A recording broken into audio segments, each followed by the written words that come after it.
حق کو غالب کرنے چلے ہیں، حق سے مغلوب ہوئے بغیر۔ ہمارا جسد امت کھنڈر ہے، کھنڈر کی دیواروں سے چپکی ہوئی چھپکلیوں کی طرح کہہ رہے ہیں کہ لا الہ الا اللہ۔ آپ نے کسی بھی سمبلزم ہی کو پیدا کیا جو دنیا کو آیات الہیہ کا انبار بنا دے، اور آپ سائنسدانوں کی بات کو مانتے ہوئے ان کی بات کے ادھورے پن کو دور کرنے کے لائق ہوں۔ مٹے مٹے سے لفظوں والی ایک زنگ خوردہ تختی کہ مسلمان کا گھر ان کے تشخص کے طور پر لگی ہوئی ہے۔ تمہارے تعلق مع الرسول کی صداقت کی آزمائش ہے قرآن۔ جتنی بھی محبت تمہیں محسوس ہو رہی ہے وہ قرآن کھولتے ہی جیسے اپنی پوری معنویت کے ساتھ سامنے آ جائے گی۔ شاہ ولی اللہ نے فرمایا کسی نظام میں اصلاح کی گنجائش نہ رہ جائے تو اس کو جڑ اور بنیاد سے اکھاڑ کے پھینک دو اور پھر نئے سرے سے شروع کرو۔ ہمارا المیہ یہ ہے کہ نہ ہم معیاری علم کے نمائندے ہیں، نہ عقل میں جذب ہو سکنے والے خیالات کو پروپیگیٹ کرنے کے عادی رہ گئے ہیں، اور نہ اپنی طرف مقناطیسی کشش سے کھینچنے والے کردار کے وارث رہ گئے ہیں۔ کس بات پہ اکڑتے ہو؟ شگری صاحب اور حسان صاحب السلام علیکم۔ وعلیکم السلام۔ اور بھائی بڑی مہربانی کہ آپ نے ہماری تجویز مانی، اور اب آج ہم جیسے ایک گھریلو انداز سے کچھ باتیں کریں گے۔ اس میں بظاہر بکھراؤ تو ہو سکتا ہے، لیکن یہ کہ جہاں بالکل بے سمتی ہو ذہنی بھی اور روحانی بھی، یا جہاں سب چیزیں جو ہیں وہ ولگرائز ہو جائیں اور ایک ولگر لاجک کے تحت چیزوں کی تنظیم و ترتیب کی عادت پڑ جائے، تو اس میں سب سے پہلا مثبت قدم یہ ہوتا ہے کہ آپ اس مجموعے افکار جسے لوگ سنجیدگی سے افکار سمجھتے ہیں، اس میں انتشار پیدا کر دیں۔ تو مطلب سوکھے ہوئے پھولوں کا گلدستہ بہت دیر نہیں رکھنا چاہیے، تو اسے ایسے کر کے پھینک دینا چاہیے کھول کر۔ تو ہمارے تمام جو نظریات اور ہم زندگی گزارنے کے ذہنی اور قلبی تمام جو وسائل ہیں یا امنگیں ہیں، وہ سب میں اپنی پریشانی بتا رہا ہوں کہ وہ سب گھٹیا ہو گئی ہیں۔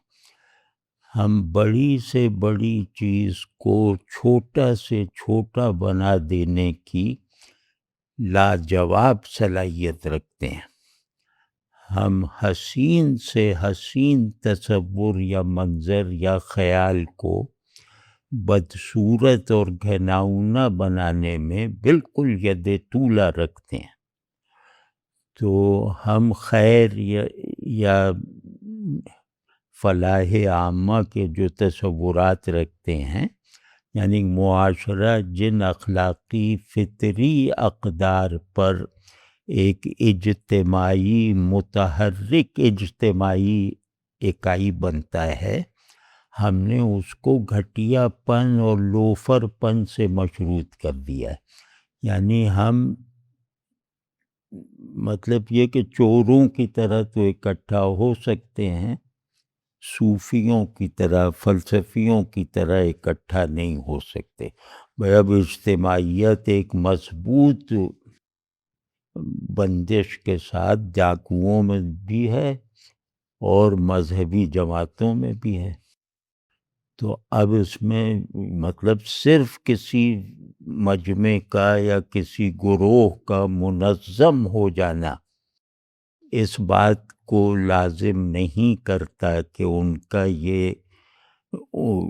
ان کا منظم ہونا کسی مثبت اور کسی برتر قدر کے تحفظ کے لیے ہے۔ واضح نا؟ تو ہمارے یہاں جیسے جسم کا قرب لذت پیدا کرتا ہے، روح کا قرب جو ہے وہ معرفت پیدا کرتا ہے. روح کے قرب کے نتائج لطیف ہیں. روح، میری روح اور آپ کی روح میں، یعنی ہمارے درمیان اگر ایک روحانی اور قلبی معیار تعلق عموم کی شکل اختیار کر لے تو اس کے نتیجے میں جو ہمیں تسکین حاصل ہوگی وہ بہت لطافت کے ساتھ ہوگی اور بہت تسلسل اور دوام کے ساتھ ہوگی، اور وہ اس میں بہت اکھاڑ پچھاڑ اور بلند آہنگی نہیں ہوگی. لیکن اگر معاشرہ کلٹ آف باڈی کی بنیاد پر تعلق کا نظام بنا لے کہ مجھے آپ سے پیسے مل جائیں، مجھے آپ سے کھانا مل جائے وغیرہ وغیرہ، تو پھر معاشرے کے افراد ایک دوسرے کے ساتھ مشروط تعلق کے عادی ہو جاتے ہیں. یعنی جن مفادات سے آدمی کو شرمانا چاہیے، جن مفادات کا اظہار کرنے سے ایک نارمل انسان کو شرمانا چاہیے، ہم ان مفادات پر اپنا اور غیر کا تصور قائم کر چکے ہیں. معاشرت، ریاست، انفرادیت، نفع و ضرر وغیرہ جتنے بھی تصورات ہیں ہم ان سب کو بازار میں لا چکے ہیں. یعنی ہمارے نزدیک نشاط کا مطلب بھی آرگیزمک ہے، وہ روحانی نہیں ہے. تو جو بدن سے بدن کے تعلق میں ایک انٹریکشن ہوتا ہے اور اس انٹریکشن سے جو نتائج مطلوب ہوتے ہیں، ہماری سوسائٹی اس نظام تعلق کی قیدی بن چکی ہے. مطلب میں اس کو بہت کھول کے اپنی پریشانی نہیں عرض کر سکتا. مطلب یہ کہ لذت جبلی، جسمانی اور نفسی سطح پر ہمارے لیے سب سے زیادہ پرکشش بن چکی ہے. یعنی ہم آسمان کی طرف لے جانے والی خشکی اور لطافت کو چھوڑ دیں گے اگر پاتال میں گھسیٹ لینے والی جسمانی لذت ہمیں حاصل ہونے کا امکان بھی دکھائی دے جائے. تو جہاں گراوٹ لذت کا سبب ہو اور بلندی، اٹھان جو ہے وہ بیزاری اور بے مزگی کی وجہ بن جائے، تو وہ اگر اس کی اجتماعیت دیکھنی ہو اس ذوق وجود کی بنیاد پر، اس میں متفق ہوتے ہوئے بننے والی ایک اجتماعیت اگر دیکھنی ہو تو ہم اس کی شاید بہترین مثال ہیں. ہم سے مراد صرف پاکستانی نہیں، ہم سے مراد مطلب مسلمان بھی ہیں، امت مسلمہ. تو کیونکہ ہمارا ایک تکلف کا صحیح لیکن ایک تشخص سا رہ گیا ہے نا، مطلب ہمارے گھر میں وہ تختی دھندلی تو ہو گئی ہے کہ مسلمان کا گھر تو دھندلی تو ہو گئی، لیکن اس کی جگہ جو تختی ہم لگانا چاہتے ہیں اس کی ہمت فی الحال ہم میں نہیں ہے. تو وہ مٹے مٹے سے لفظوں والی ایک زنگ خوردہ تختی امت مسلمہ کے پورے جہان میں جیسے ان کے تشخص کے طور پر لگی ہوئی ہے، اور وہ ایک ایسا تشخص جس سے ہم کسی بھی سطح پر اپنے آپ کو نسبت دے دینے والے عمل یا خیال یا ذوق سے کلیتاً محروم ہیں. تو اب ایک ایسی صورتحال میں کہ جہاں حق اس وقت تک تسکین نہیں دیتا مجھے کہ یعنی میں سمجھوں کہ میرا حق پر ہونا، میں حق پر ہوں، اس میں میں اپنے آپ کو سچا اس وقت تک نہیں ماننے کے لیے تیار جب تک 10-20 کو قتل نہ کر دوں۔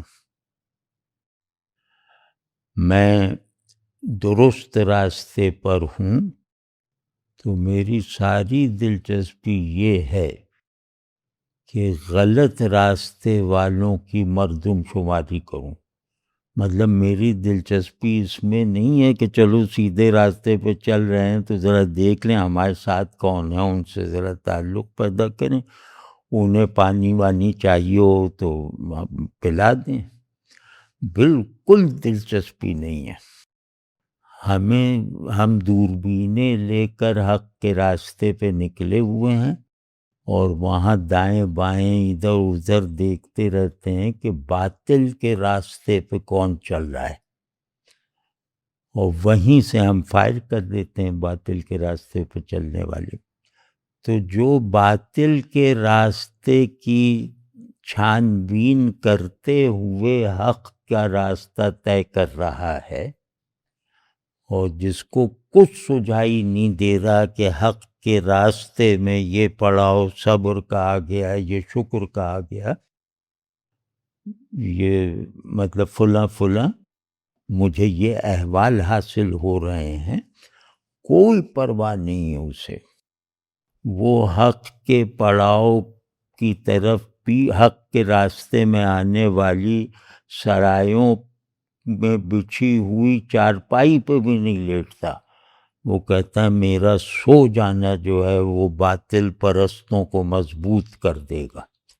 تو وہ ادھر ہو کے جب دیکھتا رہتا ہے کہ کون کافر ہے کون مشرک ہے، تو بس اس کو جینے کا حق نہیں ہے۔ یہ بات میں جیسے اسٹریس کے ساتھ کہہ رہا ہوں کہ مجھ سے مختلف آدمی کو جینے کا حق نہیں ہے، یا مجھ سے مختلف آدمی میرا بہت حقیقی دشمن ہے۔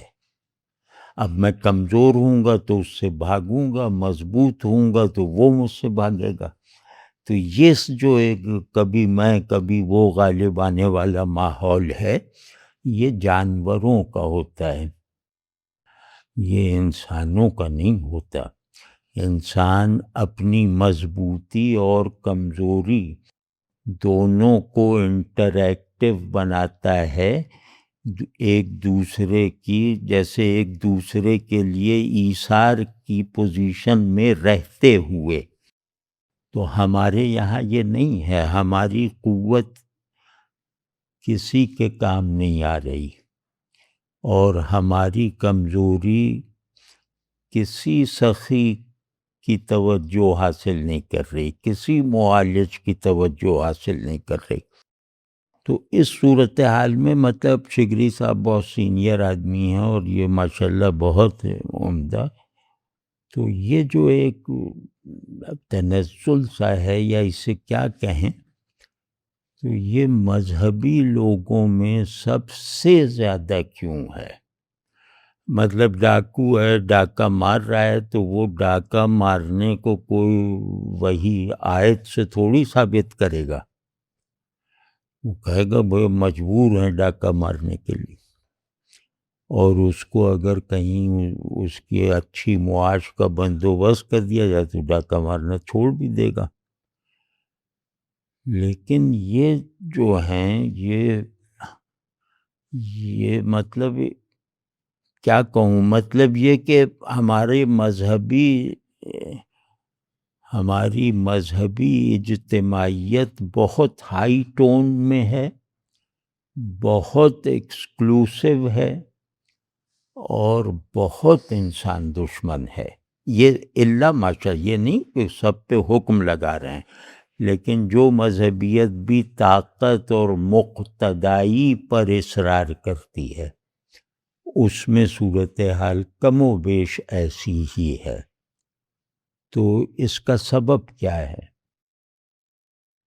مطلب جیسے ہم لوگ مل کے غور کرتے ہیں کہ اس کا سبب ڈھونڈنا چاہیے نا کہ مذہبی آدمی اچھے لوگوں میں بھی پرکشش کیوں نہیں ہے؟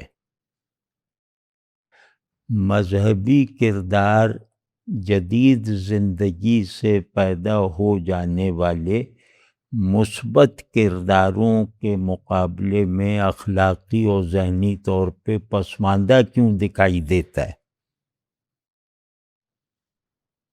تو اب یہ شگری صاحب بتائیں گے، اب نکالیے بھائی اپنا وہ سب. ہاں نہیں، یہ بڑا مسئلہ ہے، یہ کوئی قابلیت کے اظہار کا موقع نہیں ہے.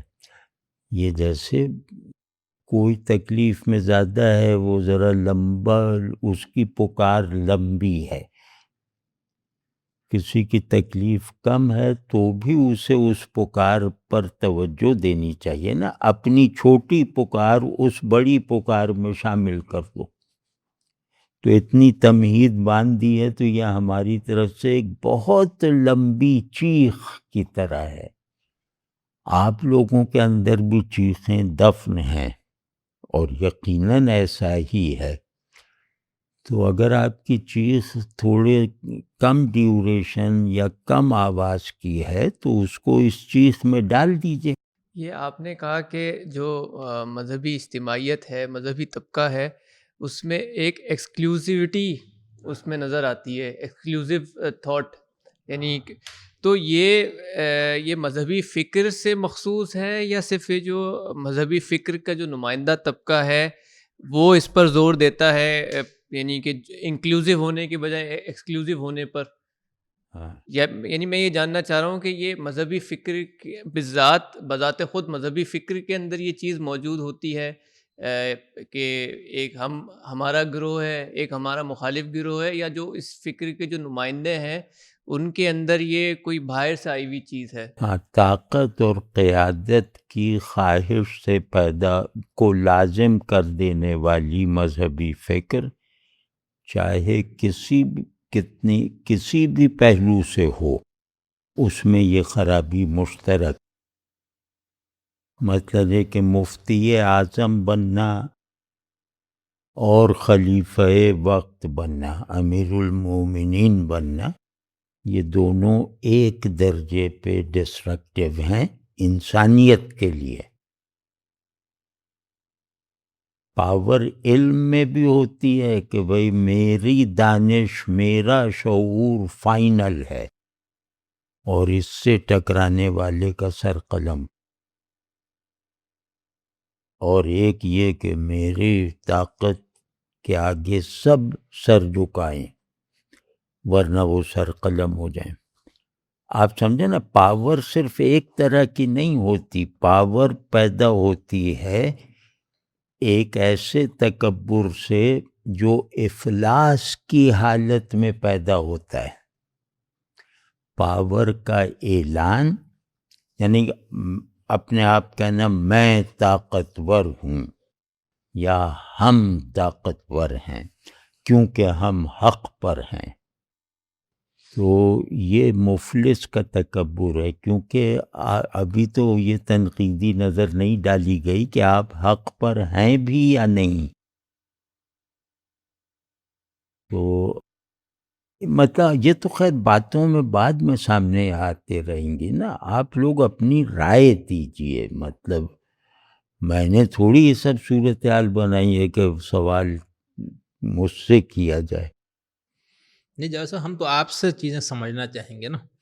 اب جیسا اگر یہی مسلمانوں کی ہم ابھی بات کرتے ہیں، باقیوں پہ بات میں، تو جتنے ہمارے یہاں فرقے یا مسالک ہیں تو ان کے اندر یہ والی شدت بہت زیادہ. تو کیا یہ مذہبی متن میں سے ان کو یہ تعلیم ملتی ہے؟ اس میں ایسا کچھ آپ کو نظر آتا ہے؟ یعنی اگر ہم مثال پہلا سورس لیتے ہیں سب کا جو مشترکہ ہے، تو کیا اس کو پڑھ کے آپ نے ماشاءاللہ پوری زندگی اس پہ لگائی اور اس طرح کے سارے صوفیاء کرام، تو کیا ہمیں اس متن سے ایسا کچھ تعلیم؟ شگری صاحب، میری سمجھ میں عالم نہیں ہوں یعنی عربی زبان ہی نہیں جانتا، تو یہ کوئی تکلفاً تھوڑی کر رہا ہوں. تو لیکن یہ کہ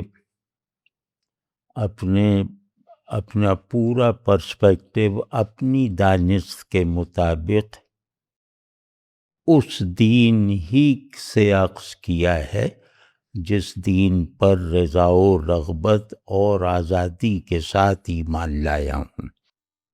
وہ ٹھیک ہے کہ میں اس پرسپیکٹو کی اندرونی تفصیلات یا باریک نکات نہیں جانتا، لیکن یہ کہ ہدایت ایک فیصلے اور پیشن کی طرح ہوتی ہے، وہ فلسفے کی گتھیوں کی طرح یا بہت گہرے پانی کی گہرائیوں کی طرح بعد میں ہوتی ہے، پہلے وہ ایک جھماکے کی طرح ہوتی ہے جو آپ کے باطن میں اندھیرے کی ہر قسم کو دور کر سکتے ہیں۔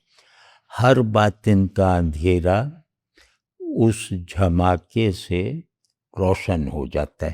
تو بس اس جھماکے کا ایکسپیرینس جو ہے وہ جیسے مجھ جیسے غیر عالم کو بھی یہ یقین دلا دیتا ہے کہ چیزوں میں معنی پیدا کرنے کا سارا راستہ مجھے مل گیا۔ اسے کہتے ہیں پرسپیکٹو سے دیکھتا ہوں۔ تو میں یہ دیکھتا ہوں، میں نے جو تاریخ کا مطالعہ کیا کہ یہ فرقوں میں جو کشمکش ہے، اب یہ فرقوں کا لفظ سوشولوجیکل ہے، یہ نہیں کہ پھر وہ حدیث لے آئیں کہ فرقہ یہ ہوتا ہے، یعنی جو آپس میں مخاصمت کی حد تک اختلاف رکھنے والے گروہ ہیں، جو اوریجنلی تعبیری اختلاف سے پیدا ہوئے ہیں، تو ان کے متن، ان کا جو دعویٰ شدہ متن ہے کہ یہ ہمارا واحد متن ہے، وہ ڈیڈ ہے۔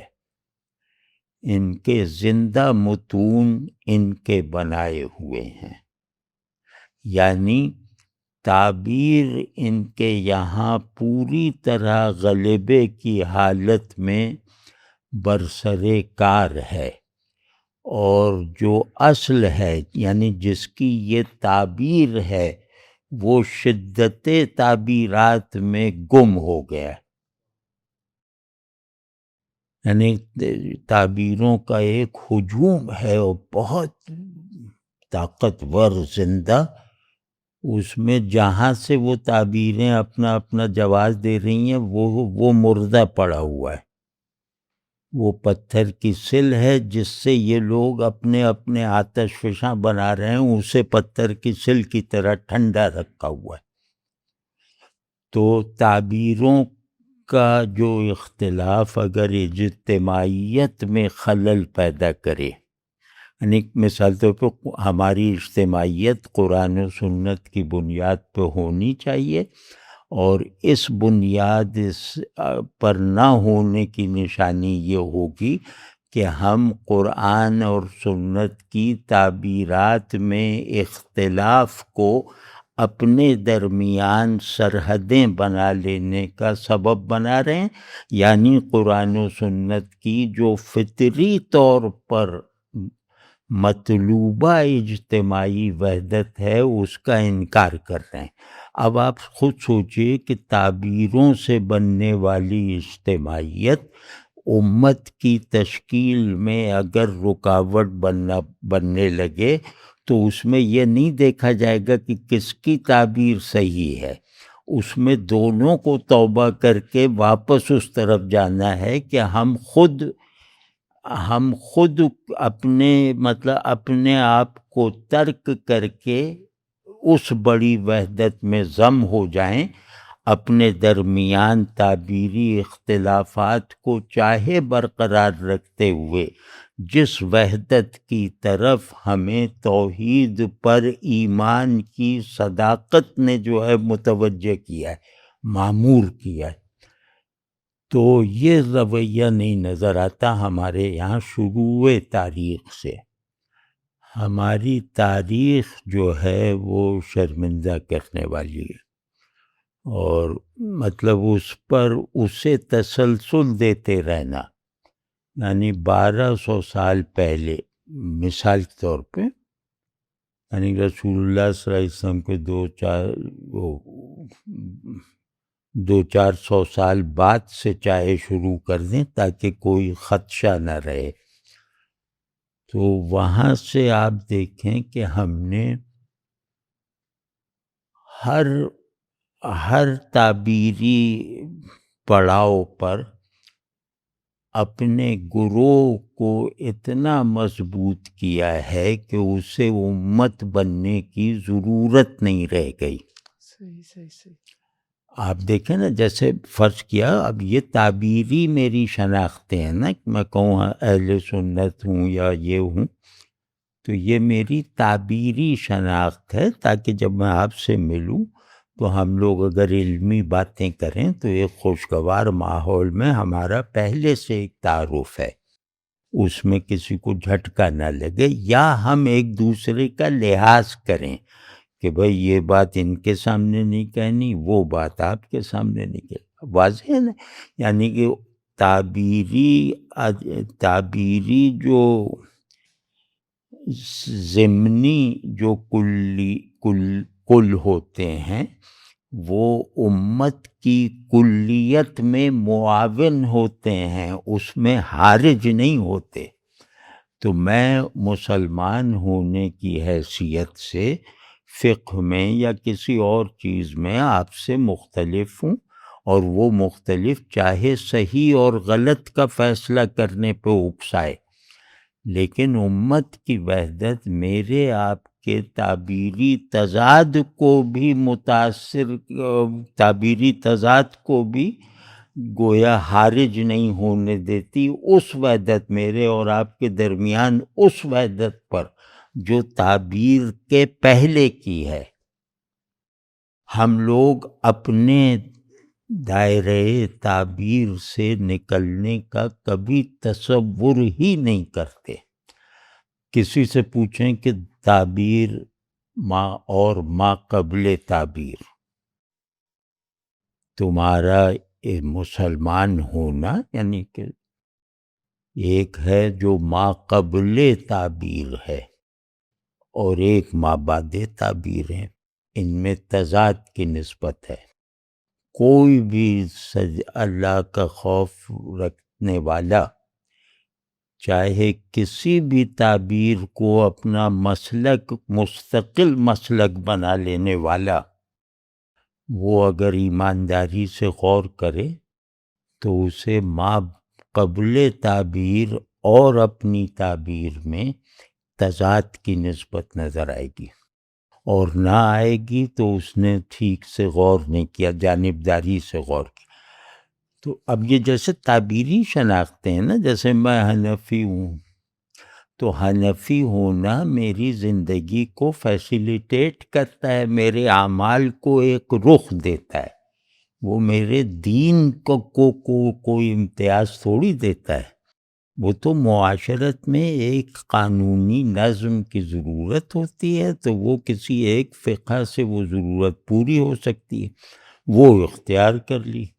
تو کوئی کہے کہ بھئی حنفی ہونا تمہاری آخری شناخت ہے، تو میں تو بہت ہی ناراض ہو جاؤں گا. میں کہا حنفی ہونا میری آخری کیا عارضی بھی شناخت نہیں ہے. میں اپنی شناخت کے مستقل حصے میں اپنی حنفیت کو محفوظ نہیں رکھتا، نہ فرض کر سکتا ہوں. تو یہی جیسے تعبیری کل ہوتے ہیں، اسی سے ملتے جلتے جو آپ کو بندگی کے موقف پر اخلاص اور استقامت اور ٹوٹل ایکسکلوسیوٹی کے ساتھ کھڑا نہیں رہنے دیتے، کہ ان خود ساختہ شناختوں کو اللہ کی طرف سے دی گئی شناخت پر جیسے شناخت کو ڈھانپنے کا ذریعہ بنا لینا. کون سا تعبیری مسلک ہے اپنی تعبیر پہ اصرار کرنے والا، جس نے دین کو دکھانا تو دور کی بات ہے، چھپایا نہ ہو؟ کون سا تعبیری مسلک ہے جہاں میں یہ دیکھ سکوں کہ یہاں قرآن زندہ حالت میں مجھے جیسے خطاب کر رہا ہے اور مجھے شرمندہ کر رہا ہے کہ یہ ہے وہ جس کی طرف مجھے جانا تھا. ایسا کوئی مسلک نہیں ہے.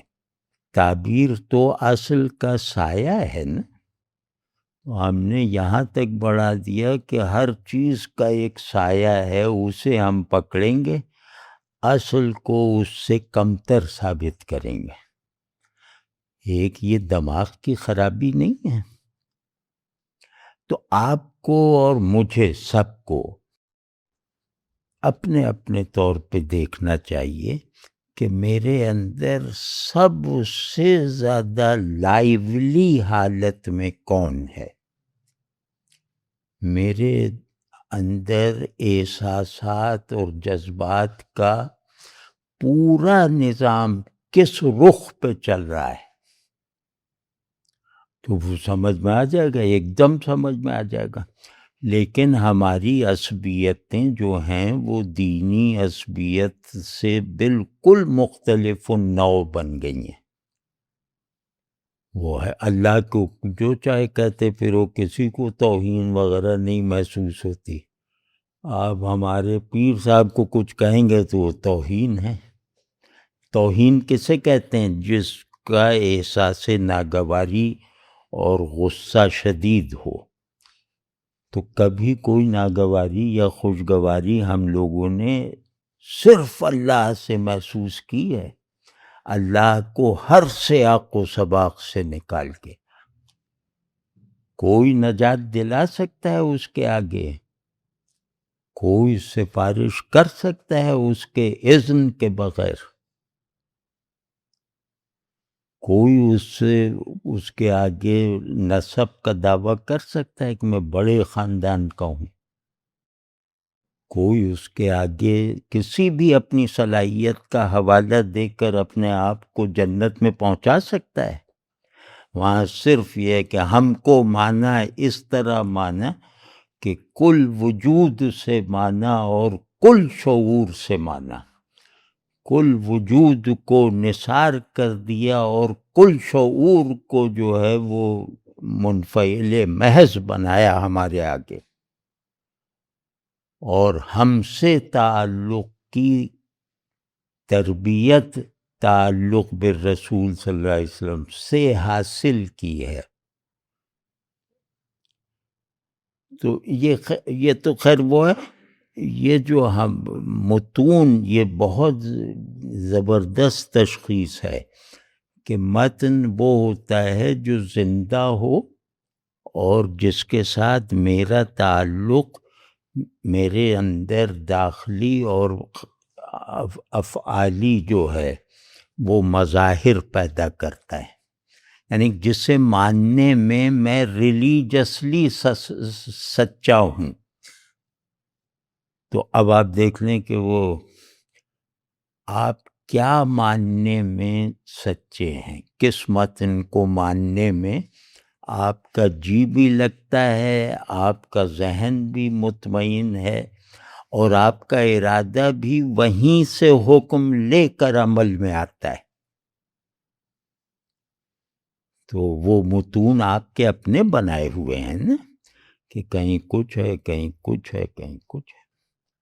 اور ہر فرقے کے سر پہ جو آخری سند ہے وہ اسی فرقے کے کسی آدمی کی لکھی ہوئی ہے.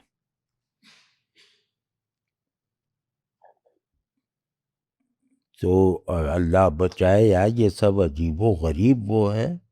اور ہر فرقہ حالت تعمیر میں ہوتا ہے. دین تو حالت تکمیل میں ہے نا، فرقہ حالت تعمیل میں کہ بھئی آج ہمارے سامنے ہمارا لیڈر جو ہے وہ انفس پر حکمران ہے، یعنی کہ باطن پہ. تو اب ظاہر باطن کون دیکھے، تو ان کی حکمرانی ماننے میں ذرا سا وہ کمزوری آنے لگی کہ باطن میں تو یار نظر ہی نہیں آ رہا کچھ. تو انہوں نے کہا ہمارا امام آفاق کا بھی حاکم ہے، ہمارا لیڈر کائنات کا مولا ہے، بس بنا دیا سب کو. یعنی آپ خدا سے جگہیں خالی کروا کروا کے وہاں قبضہ گروپ مسلط کر رہے ہیں. China cutting. ہاں، الوہیت میں چائنا کٹنگ کر رہے ہیں.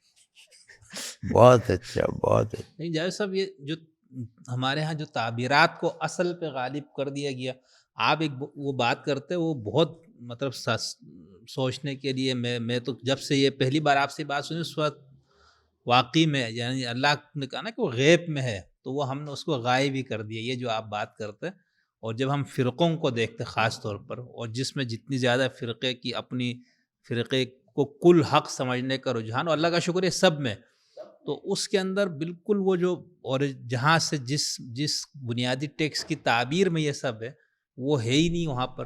اور اس کی وجہ جیسا ایسا تو نہیں کہ جس چیز کو ہم سب فرقے والے دین سمجھ رہے، کل دین، اس میں سے 90% چیزیں وہاں نہیں ہے. ایسا نہیں ہے آپ کو لگتا؟ کل ایسے ہی ہے. نہیں تو پھر آپ اس کو دیکھیں، تعبیر ہمیشہ اصل کے جوتے کا ڈیزائن بناتی ہے. اصل ایک پورا قد کے ساتھ ہے، تو تعبیرات میں تیقن بس اس حد تک تو روا ہے کہ ہمارے وجود حقیقی کے سینڈل کا ڈیزائن یہ ہے، آپ کہیں وہ ہے، تو یہ کہتے ہیں بس سینڈل ہی اصل ہے. یہ ان میں خامی ہے. اور دوسرا بھائی، مجھے ایک اور میری جو وہ ہے کہ تصدیقم بالقلب جو ہے نا، قلبی تصدیق، کیوں اللہ نے یہ نہیں کہا کہ ذہنی تصدیق؟ یا مطلب ہمارے ایمان کے جو وہ ہیں ان میں زبان اور دل، تو کیونکہ دل جو ہے اگر وہ مومن ہے تو ایمان لاتے ہی وہ اللہ کا گھر بن جاتا ہے، اور آپ کو قسم کھا کر یہ کہنے کے لائق بنا دیتا ہے کہ میں بندہ ہوں. آپ سمجھے نا؟ تو وہ کہاں ہے؟ کسی کو بندگی پہ فخر کرتے دیکھا ہے؟ تو جس کے احاطے کو میں نے ایک یقین کے درجے میں قبول کر رکھا ہے، اس کے ساتھ میں ایسا نان سیریس ہو سکتا ہوں کہ وہ یاد نہیں آتا، وہ یاد رہتا نہیں، اور وہ میرے خوابوں میں نہیں ہے، میری تمناؤں میں نہیں ہے، میری خواہشوں میں نہیں ہے، میرے زندہ ارادوں میں نہیں ہے. تو یہ نہیں، یہ جیسے شگری صاحب ایک کام یہ بہت اچھا کر رہے ہیں، وہ رفتہ رفتہ جب مکمل ہوگا نا، تھوڑا کم جذبات کے ساتھ جب آگے بڑھے گا، تو اس میں میری نظر میں ایک افادیت بہت بڑی یہ ہے، اور اللہ کرے کہ یہ افادیت جیسے وجود میں آ جائے. یہ فرقوں کی یا مکاتب فکر کی اکڑ کو ختم کر دیں گے. ہمیں ضرورت یہ تھوڑی ہے کہ سنی جو ہے اکڑنا چھوڑ دے، ہمیں ضرورت یہ ہے کہ کوئی آئے جو ہمیں ہماری اکڑ سے نجات دلا دے. ورنہ سب لوگ یہی کہہ رہے ہیں کہ تم اکڑ لے ہو، تو کوئی بھی گردن نہیں جھکا رہا. اور یہ اکڑ آپس میں تو چلو کچھ ہوتی ہوگی، یہ اکڑ اب اللہ کے آگے بھی ہو گئی ہے کہ بس ہم نہیں مانتے، کر لو جو کرنا ہے، کر لو جو کرنا ہے. ہمیں رسول اللہ صلی اللہ علیہ وسلم بچا دیں گے، انہیں حضرت علی بچا دیں گے. اللہ جیسے بس ایک معطل خدا کی طرح رہ گیا ہے. جس امت کو یا جن مکاتب دین کو اتنا احساس بھی نہ ہو کہ انہوں نے اللہ سے تعلق کے تمام نیچرل راستے بند کر رکھے ہیں اپنے ماننے والوں پر، تو وہ کیا ہوگا؟ یعنی اللہ کی یاد آئے تو مزہ کرکرا ہو جاتا ہے۔ اب غوث پاک نے جو ہے وہ جبریل کو دیکھ کے ڈانٹ دیا اور پتہ نہیں کیا کیا ہے، مطلب کسی ہمارے فلاں بزرگ نے اسرائیل کے کان پکڑ کے اس کو گھر سے نکال دیا کہ ابھی 10 سال اور رہنا ہے۔ اب ایسے ماحول میں اذان ہو جائے تو بری نہیں لگے گی؟ تو ہم نے اللہ کو بھائی اور قرآن کو وہ مزہ کرکرا کرنے والی چیزیں بنا رکھا ہے، ورنہ کہو یہ نہیں، کون نہیں جانتا کہ قرآن کی شکل میں ہر گھر میں رسول اللہ صلی اللہ علیہ وسلم اپنے زندہ مظہر کے طور پہ حاضر ہیں، موجود ہیں۔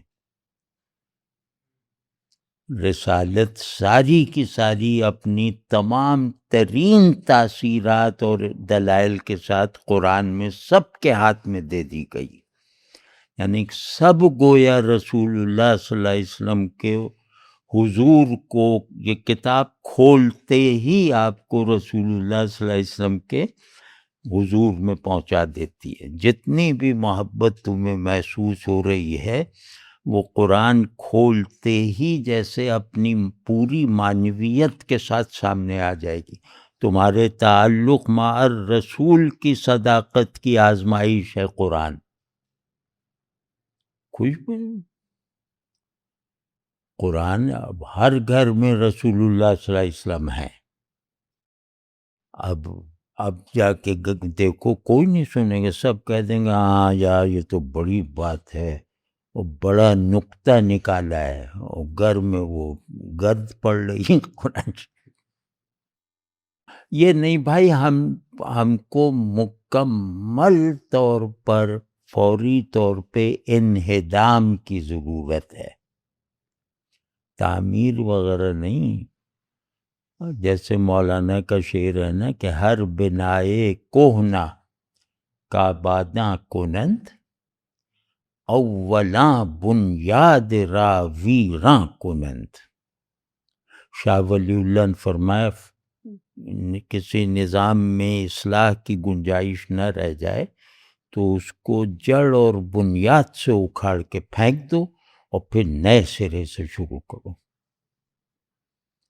تو ہمارا جو جسد امت ہے نا یہ کھنڈر ہے، اس پہ آپ رنگ و روغن لگا رہے ہیں کہ یہ کالا رنگ ایران کا، ہرا رنگ ہمارا، وہ لگائے جا رہے ہیں، وہ کھنڈر کی دیواروں سے چپکی ہوئی چھپکلیوں کی طرح کہہ رہے ہیں کہ لا الہ الا اللہ۔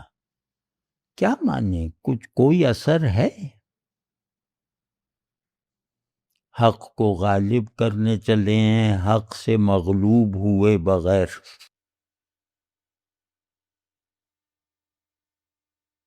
نہیں جاوید صاحب، یہ ذہن کیوں بنا ہے؟ مطلب آپ کو کیا لگتا ہے، مطلب یہ اس اتنی بڑی جو تبدیلی آئی اور اس میں مسلسل اضافہ ہوتا جا رہا ہے، تو کوئی ہمیں امید کی کرن نظر آئے نا کہ بھائی دیکھیں اس کی تبدیلیاں مختلف پاکٹس میں اپنی اپنی بھی ہیں اور ایک جنرل بھی ہو سکتے ہیں اسباب۔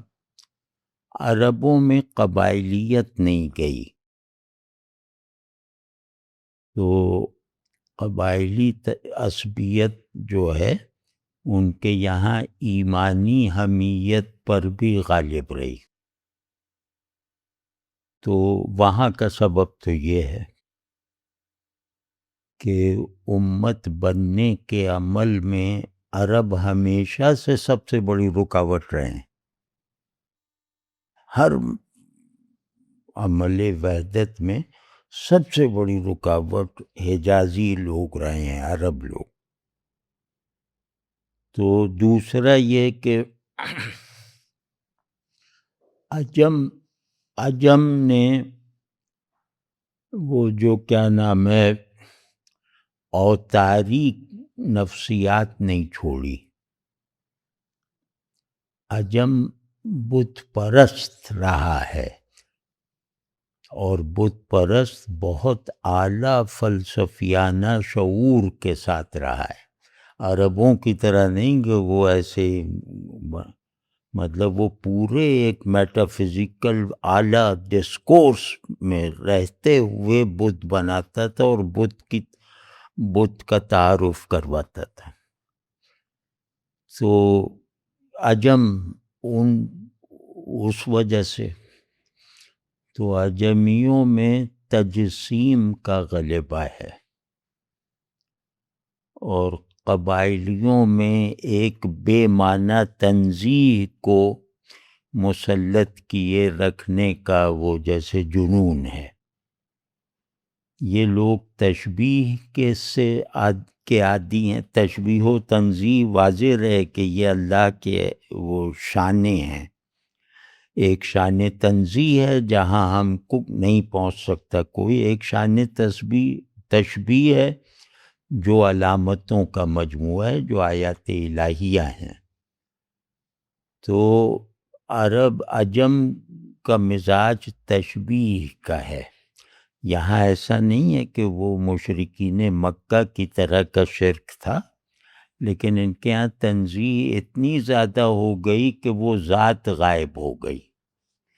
تو اب وہ لا تعلقی پیدا ہو گئی نا. اب وہ ذات کو غائب کر کے اس کو حاضر کر رہے ہیں ان بتوں میں یا مختلف صورتوں میں.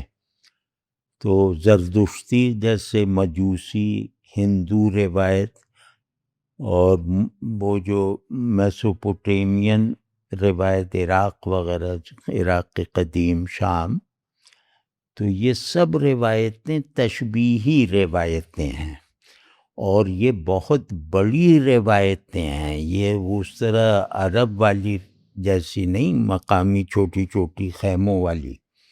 یہ جیسے بہت بڑے بڑے قلعوں والی روایتیں ہیں جنہوں نے اپنے ان معتقدات کے ساتھ علمی ترقی بھی کر کے دکھائی اور دنیا کو فتح کر کے بھی دکھایا.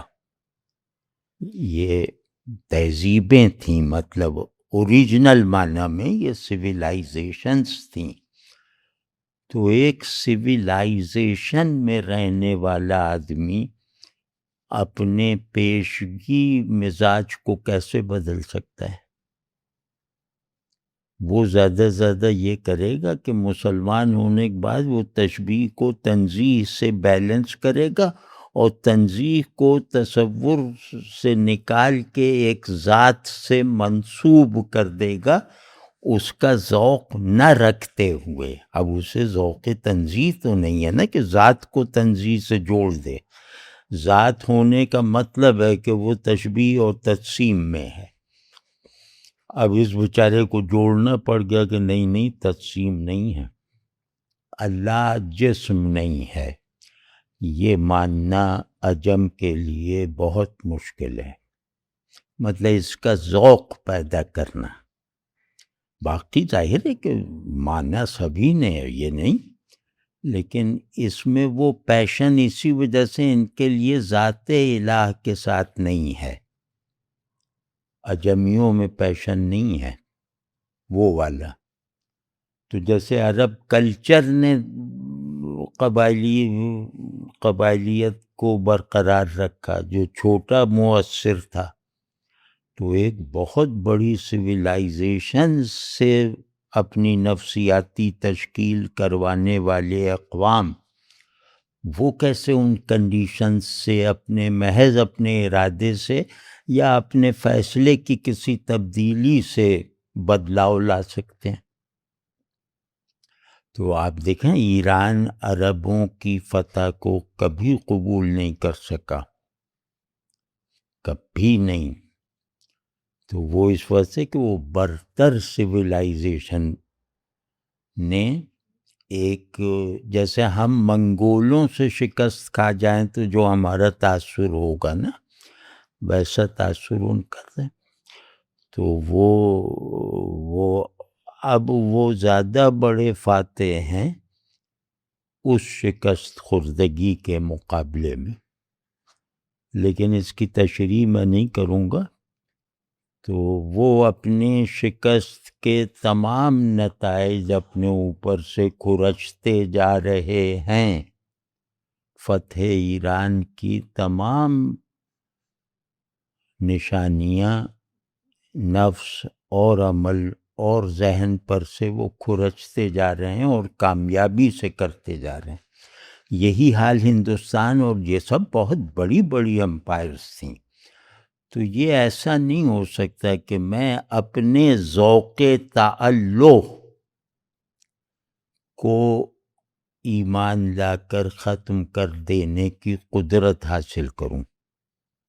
یہ نہیں ہو سکتا.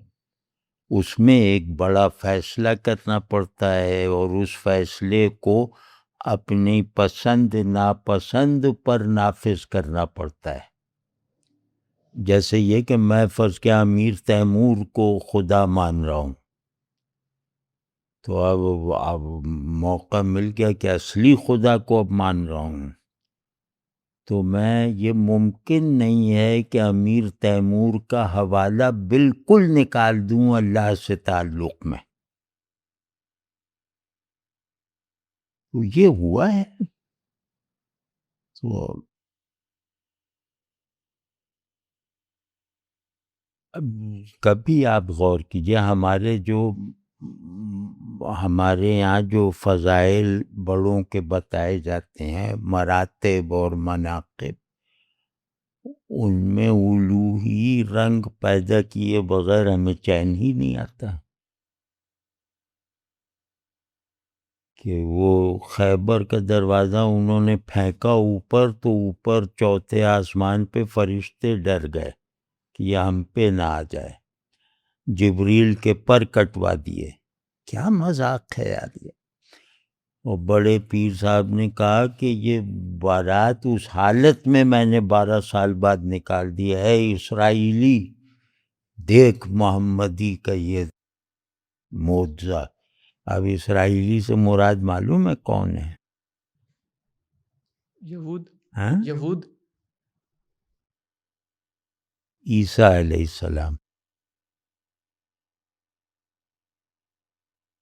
اور آپ نے کبھی غور کیجئے کہ آپ کی روایت میں نبیوں کی توہین کیوں ہے؟ بگذر مسیح از سر ما کشتگان عشق، یک زندہ کردنے تو بصد جاں برابر است. کہ اے عیسیٰ علیہ السلام، ہم عشق کے کشتگان ہیں، یعنی فلاں عالیہ سروش گلوکارہ کے عشق میں ہم بالکل شہید ہو چکے ہیں. آپ آ رہے ہیں ہمیں اللہ کا عاشق بنا کے زندہ کرنے کے لیے، تو آپ ہٹ جائیں یہاں سے. ہم اسی میں مرے رہنا چاہتے ہیں. یہ حال ہے ہمارا. ایک جلوہ تھا کلیم طور سینہ کے لیے، تو تجلی ہے سراپا چشم بینا کے لیے. مطلب عیسیٰ اور موسیٰ علیہ السلام اور جبریل علیہ السلام وہ ہمیں بتائیں گے. اور جبریل کو تو جیسے کوئی پرندہ وغیرہ سمجھ رکھا ہے. اور اللہ کو بھی کوئی خاص تھوڑی. چھڑائے کیا ہے وہ جو پکڑے خدا تو چھڑائے محمد. وہ کہہ رہا ہے، اللہ کہہ رہا ہے میری پکڑ بہت ہی شدید ہے. وہ کہہ رہے ہیں چھڑوا لیں، کوئی بات ہی نہیں. اور کبھی غور کیجئے، چلو اللہ والی بات تو بہت زیادہ لطیف ہے اور بہت جلیل ہے. جنت کی کشش کبھی محسوس ہوئی ہے؟ جہنم کا ڈراؤنا پن کبھی احساس میں آیا ہے کہ بھئی نیند اڑ گئی ہو یار، جہنم بھی ہے؟ ایٹم بم کے خیال سے نیند اڑتی ہے یا نہیں کہ کہیں ایٹمی حملہ نہ ہو جائے؟ تو وہ بھی غیاب ہے. تو خیال سے نیند اڑتی ہے، جہنم کے خیال سے کیوں نہیں اڑتی؟ جہنم تو یقینی ہے نا. وہ کہتے ہیں ہم تو یہاں آتش عشق میں جلتے رہے تو جہنم کی آگ اس آگ کے مقابلے میں کچھ بھی نہیں ہے. اور ایک کہہ رہے ہم ابراہیمی ہیں، ہمیں دیکھ لو اس آگ میں بھی پھینک کر. یہ سب آپ کے یہاں کے بڑے بڑے لوگ ہیں جو یہ کہہ رہے ہیں. ہمیں کوئی ہم پر بھی آگ جہنم گلزار بن جائے. اس کا کیا مطلب ہوا کہ آپ مانتے ہی نہیں ہیں؟ آپ کو معلوم ہی نہیں، آپ مانتے ہی نہیں ہیں جہنم کو. ورنہ دنیا کی بہترین امیجری ہے قرآن میں جنت اور جہنم کی. فوراً اثر ہونا چاہیے. تو یہ سب نہیں یار، بس بہت مشکل میں ہم پڑ گئے ہیں. آپ نے کبھی اللہ جب جو اپنا تعارف کرواتا ہے، ظاہر اس سے زیادہ یقینی کیا ہے؟ اللہ کہتا ہے نا بار بار کہیں کہ میں یہ ہوں، میں وہ ہوں، میں یہ ہوں، میں وہ ہوں. کہیں شفقت سے کہتا ہے، کہیں جلال سے کہتا ہے، کہیں امید دلانے کے لیے کہتا ہے، کہیں ڈرانے کے لیے اپنا تعارف کرواتا ہے. تو اس تعارف کے مطابق کیفیت کیوں نہیں پیدا ہوتی ہم میں؟ کیا وہ بیوی بد زبان نہ ہو، اس کا تو بہت احساس ہے، لیکن مطلب ہم اپنے مفروضوں سے ڈرتے اور خوش ہوتے رہتے ہیں، یہ ہمارا تجربہ ہے. تو ان حقائق کا ہم پر کوئی حسی اثر کیوں نہیں ہوتا؟ آپ مرثیہ پڑھ کے روتے ہیں، آپ اللہ کی طرف سے رقت کی دعوت دینے والے کلام پہ پتھر بنے بیٹھے رہتے ہیں. تو یہ سب نہیں، سب مذاق ہے. اور اس کا جو میرے خیال میں جنرل سبب ہے وہ ہے دنیا کو دیکھنے کا صحیح تناظر نہ قبول کرنا. یعنی مسلم امت کے پاس بادشاہت ختم ہو جانے کے بعد دنیا میں متصرف اور غالب قوم کے یا امت کے طور پہ رہنے کا کوئی مفروضہ ہی نہیں رہا.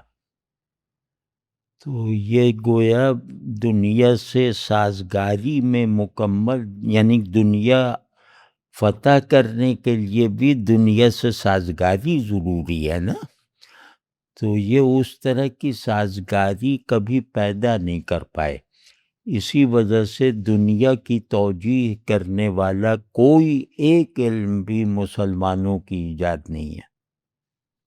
دنیا کی افادیت کو اس میں سے جیسے برآمد کر لینے والی کوئی ایک سائنس بھی مسلمانوں کی ایجاد نہیں ہے.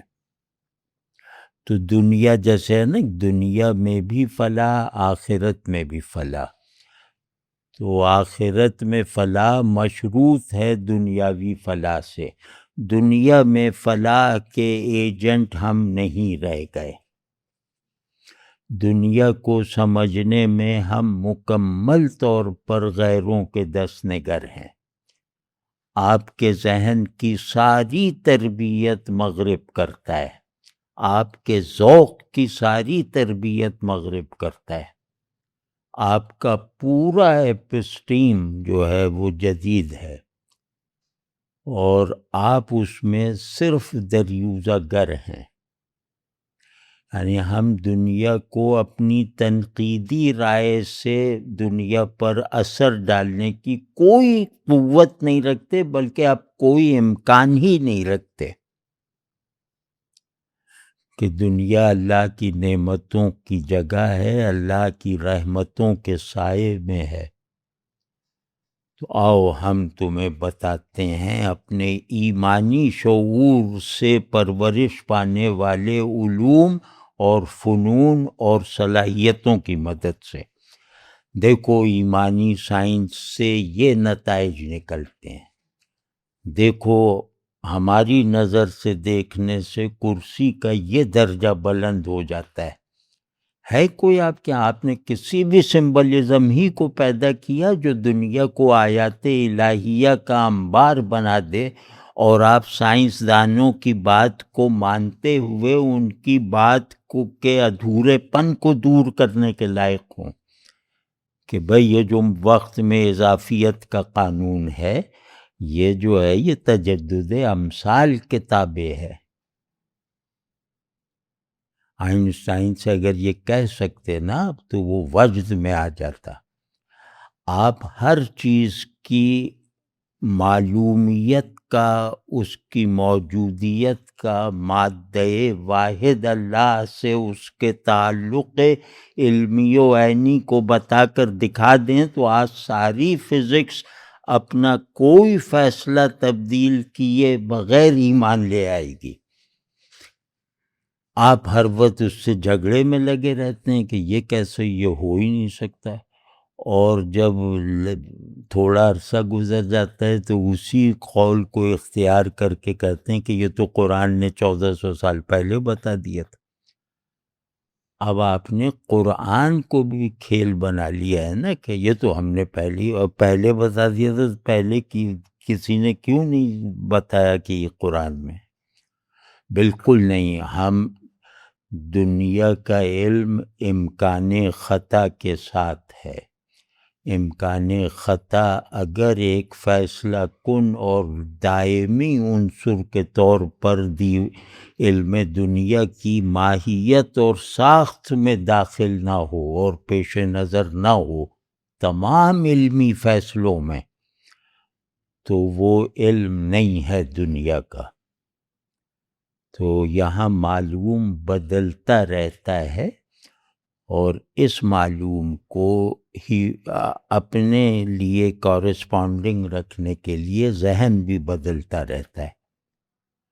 تو آپ نے اس علم کو جو ہے وہ بلا وجہ دینی علم سے ٹکراؤ کی حالت میں ڈال دیا۔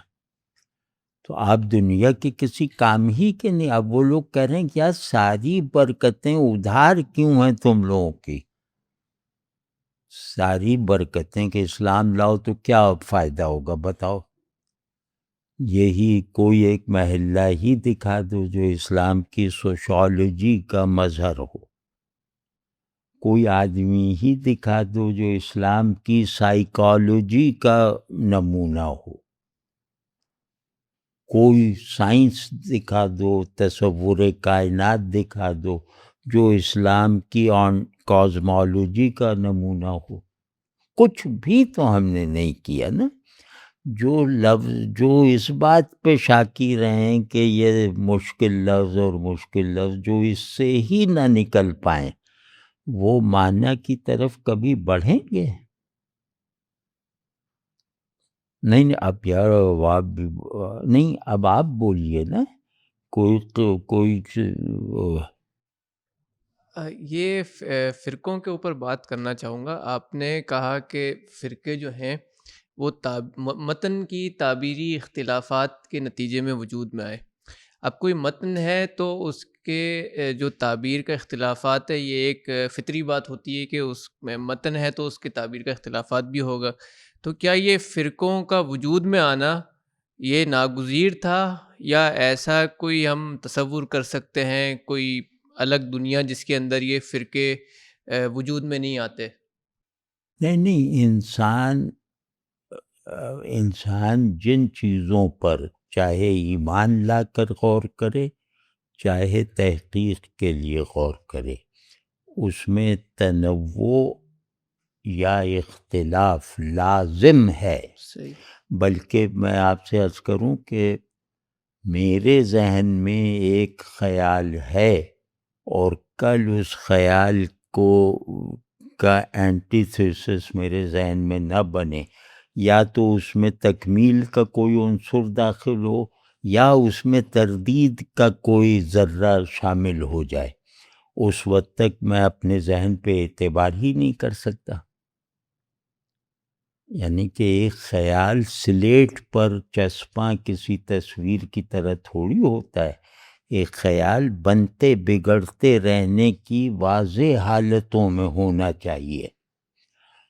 تو اب اس میں بگاڑ کی بھی نئی صورتیں ذہن داخل کرتا ہے اور بناؤ کے بھی نئے زاویے دکھاتا ہے، تو غلطیاں بھی نئی نئی آتی ہیں اور صحت کے بھی نئے نئے روپ پیدا ہوتے ہیں ایک ہی خیال میں، اگر آپ ذہن کو ذہن کی طرح استعمال کرتے ہوں تو وہ اس میں اور زیادہ بڑی باتوں میں تعبیرات میں کثرت اور اختلاف زیادہ ہوتا ہے، چھوٹی چیزوں میں تعبیری تنوع یا تضاد کم ہوتا ہے، جو بہت میٹا ڈسکورس میں تو بہت ہوگا، کیونکہ اس کی بنیاد یہ ہے کہ غیب حقیقی ہے، شہود اعتباری ہے، پورے ایمان کا خلاصہ یہ ہے۔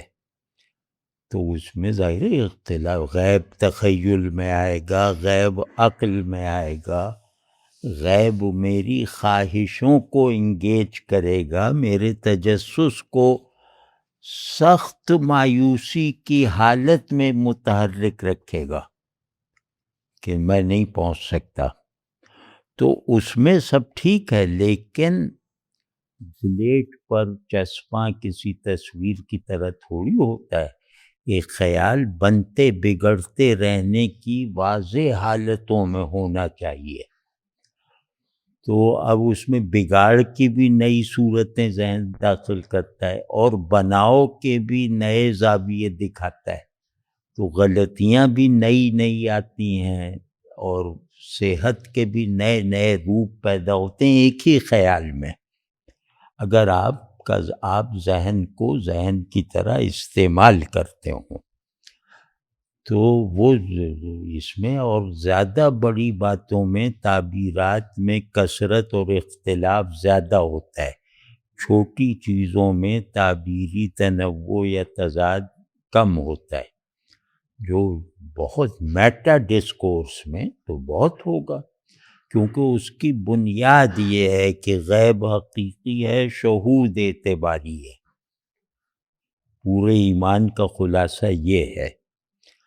تو اس میں ظاہر اختلاف، غیب تخیل میں آئے گا، غیب عقل میں آئے گا، غیب میری خواہشوں کو انگیج کرے گا، میرے تجسس کو سخت مایوسی کی حالت میں متحرک رکھے گا کہ میں نہیں پہنچ سکتا۔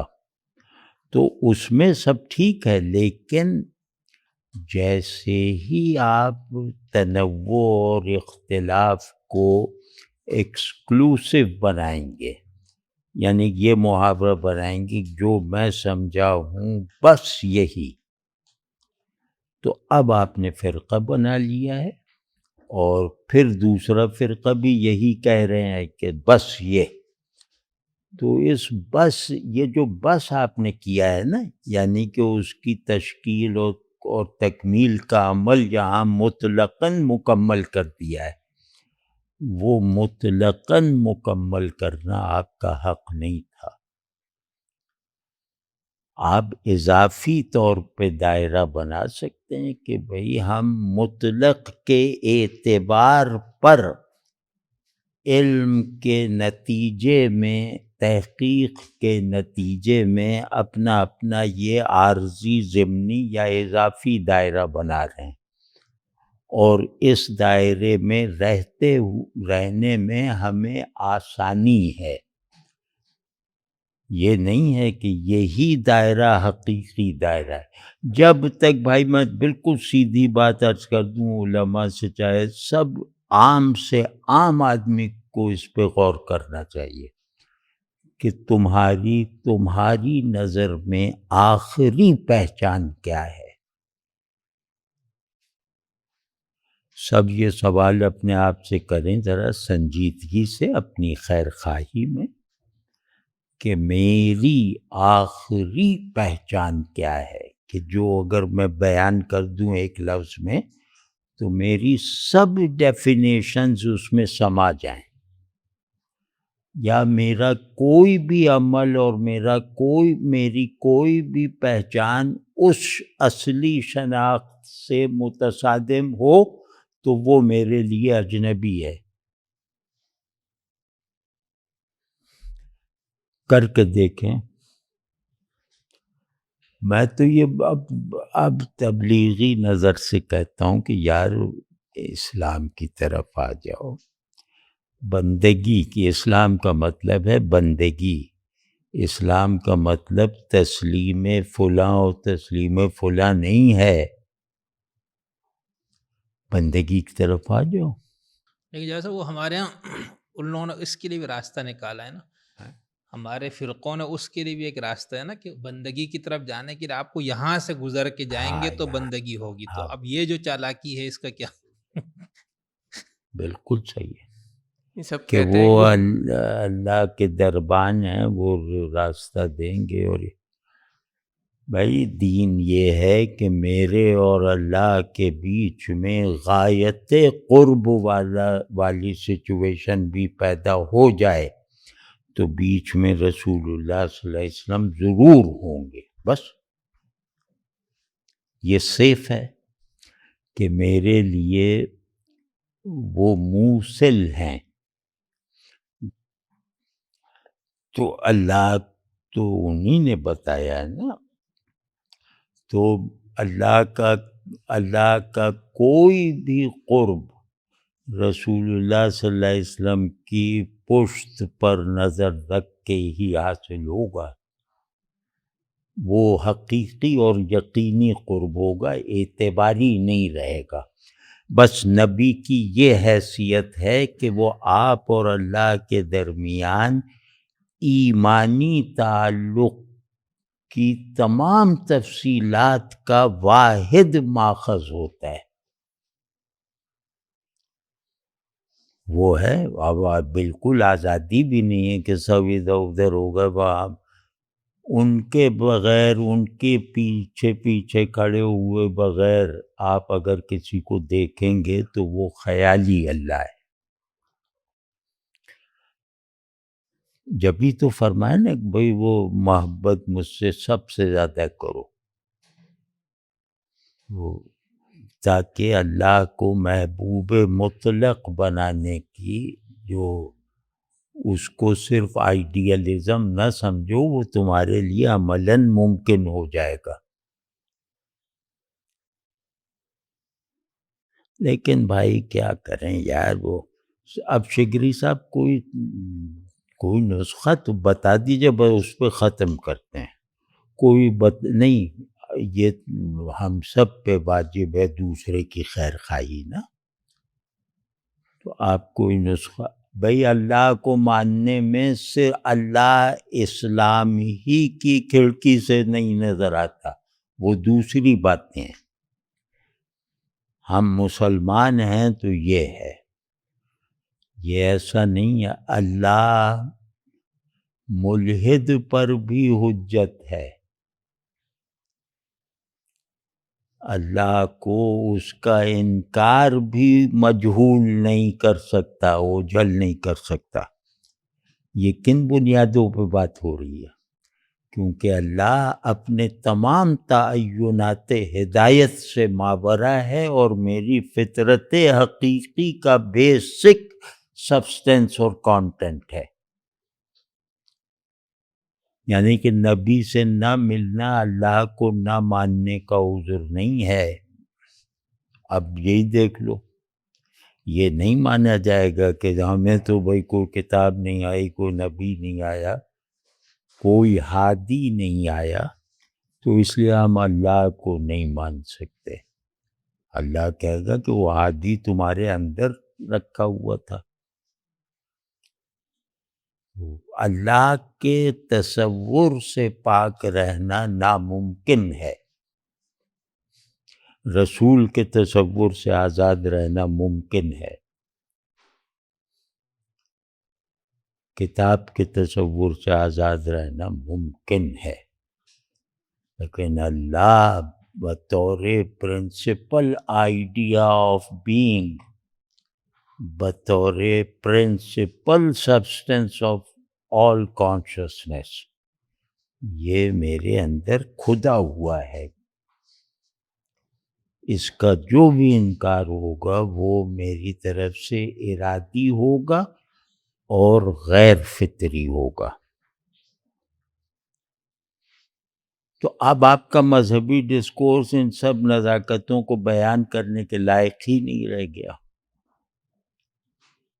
ہمارا المیہ یہ ہے کہ نہ ہم معیاری علم کے نمائندے ہیں، نہ معیاری بیان بنانے کی طاقت رکھتے ہیں، نہ عقل میں جذب ہو سکنے والی جو ہے وہ والے خیالات کو پروپیگیٹ کرنے کے عادی رہ گئے ہیں، اور نہ مجھے بالکل اپنی طرف مقناطیسی کشش سے کھینچنے والے کردار کے وارث رہ گئے. تو کس بات پہ اکڑتے ہو؟ نہیں تو اب اس کا کریں کیا بھائی صاحب؟ یہ تو ہم نے تو سب دکھڑا رو دیا ہے. نہیں، نسخہ بھی آپ نے دے دیے جب، نسخہ بھی فراہم ہوگی آپ کی طرف سے. نہیں نسخہ نہیں، ہم نے تو امراض ہم کی نے بہت نکال لیا. تفصیل بتا دی. اب آپ نہیں، اب خود بھی حسان، سوچیں نا. فرقوں کی اکڑ کا انہدام. یہ کوئی ہم کوئی عقل وہ تھوڑی کہ سب ہمیں معلوم ہے. تو یہ بتائیے کہ کیا کرنا چاہیے. اچھا، آپ کی نسل کو کیا کرنا چاہیے، یعنی جین زی کو کیا کرنا چاہیے؟